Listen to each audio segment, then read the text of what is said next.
여러분, 오늘 아침 거울을 보며 어떤 생각을 하셨나요? 새로 생긴 눈과 주름 하나의 세월 참 빠르다며 한숨 쉬진 않으셨나요?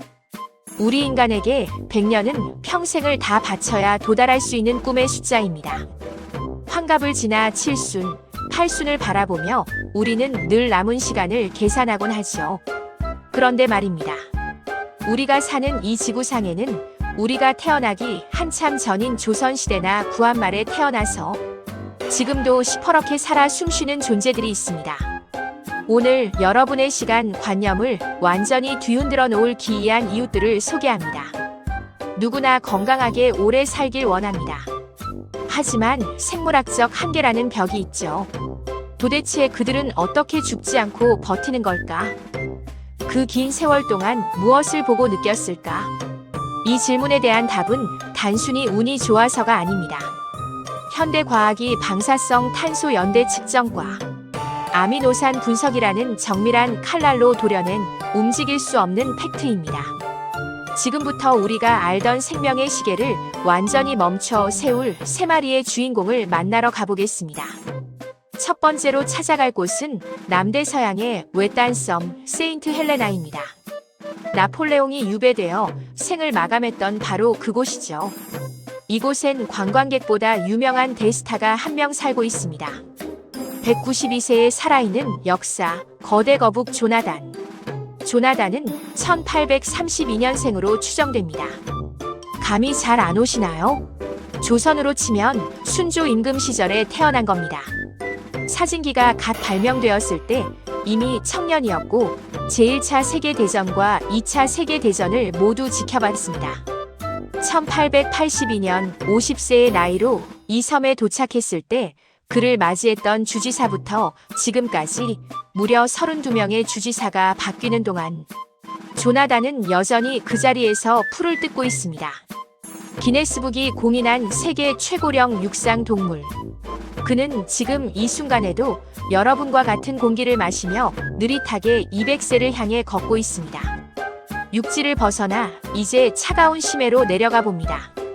이곳엔 포유류, 즉 우리처럼 새끼를 낳고 젖을 먹이는 동물 중 가장 오래 사는 괴물이 살고 있습니다. 바다의 신선, 북극고래 약 211년. 북극의 얼음 아래를 유영하는 이 고래는 어떻게 나이를 측정했을까요? 과학자들은 고래의 눈 속에 있는 아미노산의 변화를 분석했습니다. 그 결과 무려 211살로 추정되는 개체가 발견됐죠. 1800년대 초반 포경선들이 바다를 누비던 시절에 태어난 고래입니다. 실제로 어떤 북극고래의 몸속에서는 100년 전 사냥꾼들이 쏜 유물급 작살촉이 박힌 채 발견되기도 했습니다. 100년의 고통을 몸에 새기고도 100년을 더 살아남은 끈질긴 생명력. 이들은 암에도 거의 걸리지 않는 특별한 유전자 복구 능력을 갖추고 있다고 합니다. 이제 마지막입니다. 이 동물을 마주하는 순간 여러분은 인간의 수명이 얼마나 찰나인지 깨닫게 되실 겁니다. 북극해의 깊고 어두운 심연 그곳에 시간이 멈춘 생명체가 있습니다. 1위 500년의 고독, 그린란드 상어 약 40만 500년. 2016년 세계 최고의 과학권위지 사이언스지는 전 세계를 충격에 빠뜨린 논문을 발표합니다. 심해에 사는 그린란드 상어의 눈 렌즈를 방사성 탄소 연대 측정한 결과 한 개체의 나이가 최소 272세에서 최대 512세로 추정된다는 내용이었죠. 500년 전이면 한국은 조선 중기 연산군과 중종 시절입니다. 이 상어는 임진왜란을 거쳐 일제강점기를 지나 오늘날 스마트폰의 시대까지 그 어두운 바다에서 헤엄치고 있었던 겁니다. 더 놀라운 사실은 이 상어는 150세가 넘어야 비로소 어른이 되어 번식을 시작한다는 점입니다. 우리가 인생을 마무리할 나이에 이들은 이제 막 사춘기를 지나는 셈입니다. 하지만 여러분, 이 압도적인 장수가 과연 축복이기만 할까요? 그린란드 상어는 1년에 겨우 1cm씩 자랍니다. 아주 천천히 거의 움직이지 않는 것처럼 살아가죠. 북극고래는 평생 차가운 얼음물 속에서 침묵하며 지냅니다. 거북이 조나단은 이제 앞이 잘 보이지 않고 후각도 무뎌졌습니다. 그들은 장수의 대가로 느림과 고독을 선택했습니다. 화려하고 빠른 성장을 포기하는 대신 지구의 역사를 온몸으로 기록하는 길을 택한 것이죠. 다시 여러분의 거울 앞으로 돌아와 보겠습니다.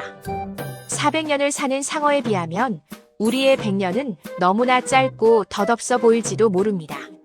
하지만 과학자들은 말합니다. 이 장수 동물들이 가진 유전자 복구 능력과 느린 대사의 비밀이 결국 우리 인간의 질병을 고치고 수명을 연장하는 열쇠가 될 것이라고요. 그들이 긴 세월을 버텨준 덕분에 우리는 늙어감이 재앙이 아니라 또 다른 가능성임을 배우고 있습니다. 오늘 이들의 이야기를 듣고 나니 어떠신가요? 150살에야 겨우 어른이 되는 상어도 있는데 40, 50, 60이라는 숫자가 너무 무겁게만 느껴지시나요? 어쩌면 우리는 인생이라는 긴 바다에서 이제 막 헤엄치기 시작한 청년일지도 모릅니다. 세월을 이겨낸 저 동물들처럼 우리도 조금은 느긋하게 하지만 단단하게 우리만의 시간을 채워갔으면 좋겠습니다.